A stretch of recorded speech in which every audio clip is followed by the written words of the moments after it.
3월 2일 화요일 하나님께서 저희에게 주시는 말씀은 마태복음 19장 13절부터 22절까지의 말씀입니다. 말씀을 읽도록 하겠습니다. 그때의 사람들이 예수께서 안수하고 기도해 주심을 바라고 어린아이들을 데리고 오매 제자들이 꾸짖거늘 예수께서 이르시되 어린아이들을 용납하고 내게 오는 것을 금하지 말라. 천국이 이런 사람의 것이니라 하시고 그들에게 안수하시고 거기를 떠나시니라. 어떤 사람이 주께 와서 이르되 선생님이여 내가 무슨 선한 일을 하여야 영생을 얻으리이까? 예수께서 이르시되 어찌하여 선한 일을 내게 묻느냐? 선한 이는 오직 한 분이시니라. 내가 생명에 들어가려면 계명들을 지키라.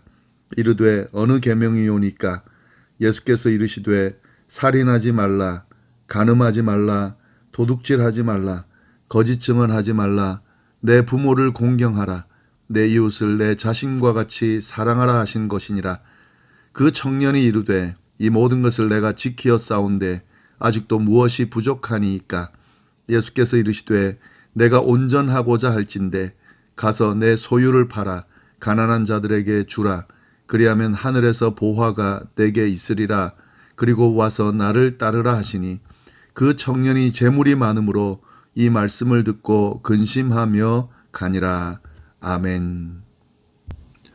네, 방금 읽은 오늘 본문 말씀에는 두 가지의 내용이 나옵니다. 하나는 어린아이들이 가까이 오는 것을 금하지 말라고 예수님께서 말씀하신 내용과 그리고 영생을 얻는 길에 대해서 묻는 부자 청년과 관련된 내용입니다. 이 내용을 함께 나누도록 하겠습니다.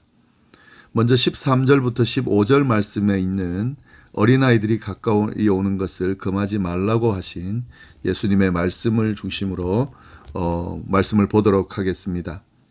13절 보시면은 그때의 사람들이 예수께서 안수하고 기도해 주심을 바라고 어린아이들을 데리고 오매 제자들이 꾸짖거늘 이렇게 되어 있습니다. 부모들이 예수님으로부터 축복을 좀 받게 하려고 어린아이들을 데리고 왔습니다. 예수님께서 안수해 주시고 기도해 주심을 바라는 부모의 마음으로 어린아이들을 데리고 왔는데요. 제자들이 이 아이들과 부모가 오는 것을 말리면서 심하게 꾸짖었습니다. 제자들이 꾸짖거늘 이렇게 돼 있죠. 오지 말도록 오는 것을 막았다 하는 그런 의미죠. 아마 제자들은 좋은 의도로 그랬을 것입니다. 예수님이 지금 하시고 있는 일들, 이 일들이 중요한 일들인 것을 알고 있고 특별히 이제 고난의 십자가의 길을 걸어가는 것을 좀 더 뭔가 진중해진 이렇게 분위기가 조금은 더 무거워진 그런 상황이기 때문에 아이들이 와서 아이들에게 안수하고 하는 것은 예수님의 일에 방해된다고 생각해서 그것을 막으려는 의도였을 것으로 보입니다. 그런데 예수님께서 어떻게 반응하시는지 그 다음 내용이 나옵니다. 예수께서 이르시되 어린아이들을 용납하고 내게 오는 것을 금하지 말라. 천국이 이런 사람의 것이니라 하시고 제자들의 행동과는 달리 예수님은 이 아이들이 오는 것을 막지 말아라 라고 말씀을 하시는데요. 이 14절 말씀에 예수님의 말씀을 잘 보면 어린아이들을 용납하고 내게 오는 것을 금하지 말라 이렇게 말씀하셨는데 여기서 용납하다라고 하는 동사와 금하지 말라고 하는 동사 이 두 동사는 명령형입니다. 그런데 같은 의미의 말입니다. 용납하라는 말은 긍정하는 명령형의 말이고요. 금하지 말라는 말은 부정하는 명령형의 말입니다. 똑같은 말을 긍정과 부정의 단어를 사용해서 두 번을 반복해서 쓰고 있다. 이것은 예수님께서 보여주시는 강한 의지가 드러나고 있습니다. 특별히 아이들이 예수님께 가까이 오는 것을 용납하라, 금하지 말라, 가까이 오게 하려는 예수님의 강한 뜻을 지금 전해주고 있는 겁니다. 그만큼 어린아이들이 예수님께 오는 것은 금할 일이 아니다. 제자들이 아주 잘못하고 있다는 것을 지금 나타내고 있는 거죠. 왜 예수님은 아이들이 오는 것을 용납하라고 금하지 말라고 강한 의지를 가지고 말씀하실까요? 그 다음에 그 내용이 나옵니다. 천국이 이런 사람의 것이니라 하시고, 천국이 어린아이들의 것이기 때문에 예수님이 이렇게 하시는 거죠. 천국이 어린아이들의 것인데 천국의 주인들을 어린아이들이 오는 것을 막는다고 하는 것은 맞는 것이 아니죠. 사실 예수님께서 그 전에 이미 천국이 이 어린아이와 같은 자만 들어갈 수 있고 어린아이와 같아야 큰 자가 될 수 있다. 천국에서는 이런 자들이 크다 하는 말씀을 하셨어요. 그만큼 이 어린아이와 같은 자들이 아주 중요하고 천국에는 이런 자들의 이런 자들이 들어갈 수 있음을 말씀을 하셨는데도 불구하고 제자들이 그 말씀을 제대로 이해하지 못했던 것 같아요. 그리고 제대로 기억하지 못했던 것 같습니다. 그 말씀을 잘 이해했더라면 어린아이들이 예수님께 나오는 것을 그렇게 막고 꾸짖지 않았을 겁니다. 예수님은 이런 말씀을 하시면서요, 제자들에게 두 가지의 의미를 가지고 가르침을 주심을 알 수가 있는데요. 첫 번째는 예수님이 이제 하신 말씀의 의미가 어린아이들도 하나님의 나라 일원이다 라고 하는 사실을 가르쳐 주는 거죠. 다시 한번 반복해서 강조해 주는 거죠.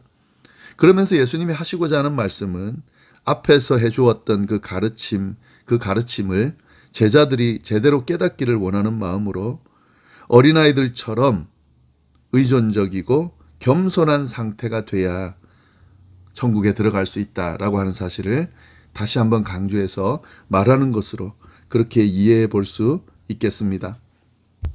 네, 이런 내용이 있고요. 그 다음 내용은 부자 청년과 관련되는 내용인데요.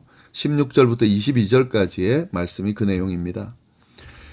16절 말씀 보시면은 어떤 사람이 주께 와서 이르되 선생님이여 내가 무슨 선한 일을 하여야 영생을 얻으리까 이렇게 돼 있는데요. 한 청년이 예수님께 나와서 영생을 얻는 방법을 물어보죠. 내가 무슨 선한 일을 하여 영생을 얻으리까 이렇게 물어봅니다. 이 청년은 아마 영생을 찾는 것을 아주 중요하게 생각하고 지금 그 얻는 방법을 지금 열심히 찾고 있는 것 같은데요. 자기가 지금 하고 있는 종교적인 삶, 어떤 삶이 있겠죠.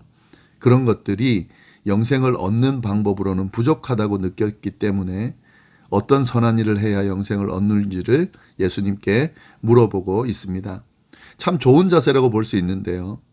영생을 얻는 방법, 인생에 있어서 어떤 주어진 것들 그 안에 참된 진리, 영원히 얻는 생명을 얻는 길이 있을까를 봤을 때 없다라고 느끼고 그것을 찾으려고 하는 청년의 진지한 모습을 볼 수가 있습니다. 이 청년에게 예수님께서 어떤 답을 주시는가? 17절 하반절에 보시면은요. 예수께서 상반절에 이르시되 어찌하여 선한 이를 내게 묻느냐 선한 이는 오직 한 분뿐이시니라 이렇게 말씀하시면서 내가 생명에 들어가려면 계명들을 지키라 이렇게 이야기하십니다. 영생을 얻는 방법에 대해서 예수님께서 이제 답을 주시는데 내가 생명에 들어가려면 계명들을 지키라 이렇게 말씀을 하세요. 그 말씀을 듣고 이 청년이 18절에 물어봅니다. 다시 어느 계명입니까? 어떤 계명을 지켜야 됩니까? 라고 물어봐요. 그때 예수님께서 그 계명들을 이야기해 주십니다.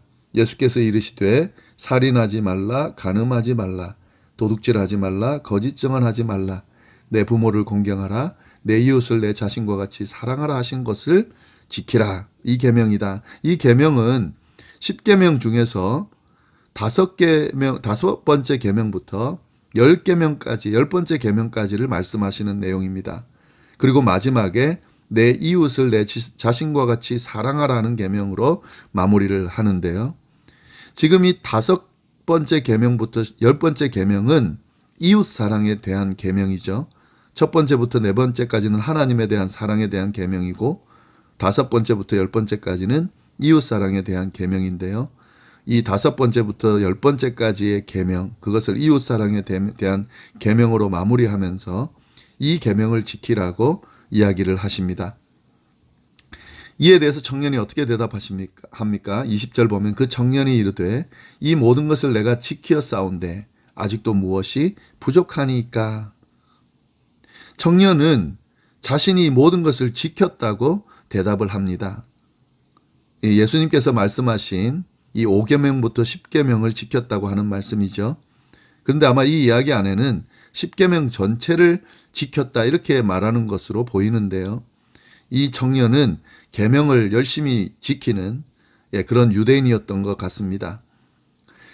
그런데 그 다음에 뭐라고 말합니까? 아직도 무엇이 부족하니까. 이것은 예수님께 묻는 거죠.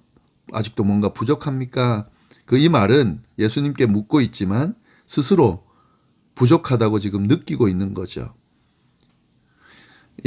이런 계명들을 잘 지켰음에도 불구하고 여전히 영생을 얻는 방법을 찾지 못한 것으로, 뭔가 부족한 것으로 느끼고 있습니다.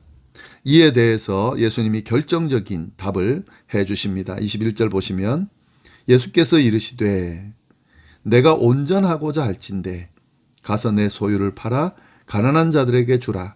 그리하면 하늘에서 보화가 내게 있으리라. 그리고 와서 나를 따르라 하시니. 온전해지려면, 영생을 얻으려면 너가 가지고 있는 소유를 팔아서 가난한 자들에게 주라. 이것이 영생을 얻는 길이다라고 말씀해 주십니다. 그리하면 하늘에서 보화가 내게 있을 것이다. 그리고 다 팔고 나를 따르라. 이렇게 방법을 가르쳐 주세요. 이 청년이 어떻게 반응합니까? 22절 그 청년이 재물이 많음으로 이 말씀을 듣고 근심하며 가니라. 예수님의 이 말씀을 듣고 영생을 얻는 방법을 들었음에도 불구하고 그는 너무 재물이 많았기 때문에 그 말씀을 따르지 못하고 근심하며 돌아갔습니다.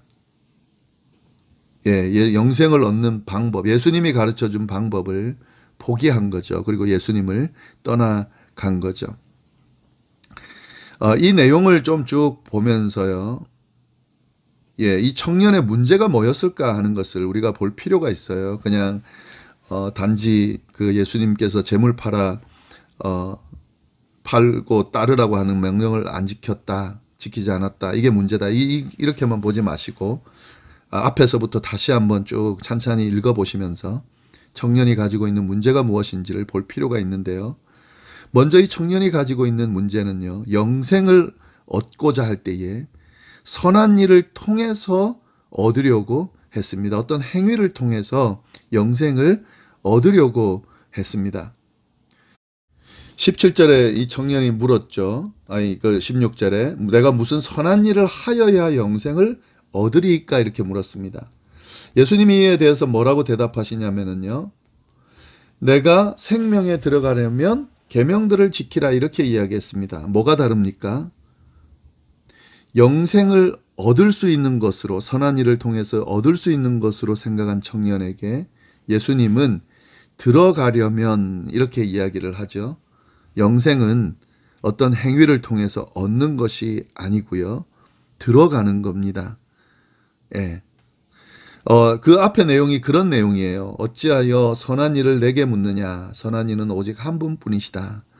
선하신 하나님께서 영생으로 들어가게 하셔야 영생에 들어갈 수 있다.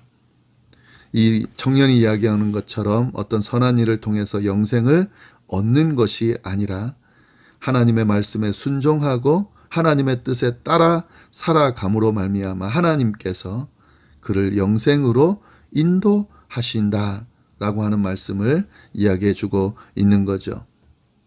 영생은 어떤 행위를 통해서 얻는 것이 아닙니다. 우리가 선하게 억지로 행동을 통해서 만들어야 들어갈 수 있는 것이 아니라요. 하나님으로부터 주어지는 겁니다. 예수 그리스도를 통해서 주어진 그 복음의 의미를 받아들인 사람들이 영생으로 들어가게 되는 거죠. 그 이야기를 예수님께서 하시는 겁니다. 또 이 청년이 가지고 있는 문제가 또 하나 더 있는데요. 그건 뭐냐면요.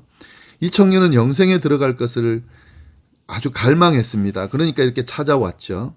그런데 자기가 가지고 있는 재물보다 더 중요하게 생각하고 있지는 못했습니다. 왜 그런가 하면 그의 마음속에는 이미 이 재물이라고 하는 것이 우상으로 자리 잡고 있기 때문에 그렇습니다. 예수님은 그 사실을 알고 있었던 거죠. 재물을 우상으로 생각하고 있는 이 청년의 마음을 아셨기 때문에 그 우상을 제거하기 위해서 예수님께서 이런 명령을 하신 거죠. 여기서 우리가 잘못 생각하면 안 되는 것이요. 재물을 파는 행위, 재물을 팔아서 가난한 사람에게 주는 그 행위가 영생으로 인도하는 것이 아니라는 사실을 우리가 주목할 필요가 있습니다. 이 청년에게 재물을 팔아서 가난한 사람에게 주어야 영생에 들어간다라고 말씀하셨기 때문에 재물을 팔아서 가난한 사람을 주어야 영생으로 들어가는구나 이렇게 생각하면 안 되죠. 지금 이 청년에게 있어서는 재물이 우상으로 여겨지기 때문에 문제가 되는 거죠. 그래서 영생에 들어갈 수가 없는 겁니다. 사실 이 부분을 보면은요, 청년이 계명을 다 지켰다고 그러지만 사실은 계명을 다 지킨 게 아니에요. 우상을 섬기지 말라 그랬거든요. 하나님보다 더 사랑하는 것이 있으면 안 된다고 그랬거든요. 그러나 이 청년에게는 재물이 더 사랑하는 것, 우상으로 그렇게 여겨지고 있기 때문에 결국 우상을 섬기는 그런 우도 범하고 있는 거죠. 결국 그는 재물로 인하여 영생 얻는 길을 포기하고 예수님을 떠나갔습니다.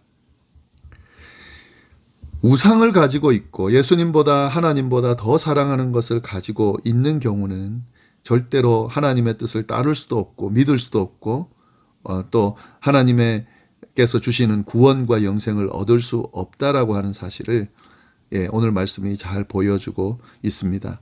나의 우상, 나의 우상은 무엇인지 좀 잘 돌아볼 필요가 있고요. 이 우상을 내려놓지 않는 한, 우선순위에 하나님을 먼저 두지 않는 한은 절대로 하나님의 나라에 들어갈 수가 없습니다. 좀 오늘 말씀을 통해 잘 보면 좋겠고요. 특별히 어린이가 오는 것을 금하지 말라는 내용과 부자 청년의 내용을 함께 묶어서 이렇게 편집해 놓은 것을 잘 볼 필요가 있는데요. 어린아이와 같이 자신의 것을 겸손히 내려놓고 부족함을 인정하고 그리고 하나님 앞에 의존하는 사람, 그 사람은 천국에 들어갈 수 있습니다. 그러나 아무리 많은 재물을 가지고 있고 또 이 세상에 인정받는 그리고 열심히 계명을 지키는 사람이라 할지라도 하나님께 의존하지 않고 하나님보다 다른 것을 우상으로 섬기며 살아가는 사람이라면 그 사람은 천국에 들어가기에 합당하지 않습니다. 내가 어떤 모습의 사람인지 돌아볼 필요가 있고 또 어떤 모습으로 살아가야 하는지도 명확하게 우리가 바라보면서 나의 모습을 하나님의 뜻에 합당한 모습으로 어린아이와 같은 자의 모습으로 이렇게 만들고 또 다듬어 갈 수 있게 되어야 하겠습니다. 오늘 말씀 잘 다시 한번 보시면서 하나님의 그 음성을 다시 한번 듣고 새길 수 있기를 바랍니다. 기도하겠습니다. 하나님 아버지 감사합니다. 오늘 또 귀한 말씀을 통하여 하나님의 음성을 듣고 또 우리의 삶을 돌아보게 하시니 감사합니다. 어린아이와 같이 하나님께 의존하면서 하나님을 의지하면서 하나님만 바라보면서 그렇게 살아가는 그래서 천국에 이르는 자들이 다 될 수 있도록 인도하여 주시고 부자 청년같이 영생의 길이 여기 있는데 가지고 있는 붙들고 있는 우상으로 인하여 영생을 놓치는 어리석음을 범치 않도록 주여 인도하여 주옵소서. 오늘 하루도 하나님께서 인도하여 주시리라 믿고 감사하며 이 모든 말씀을 살아계신 예수님의 이름으로 기도드립니다. 아멘.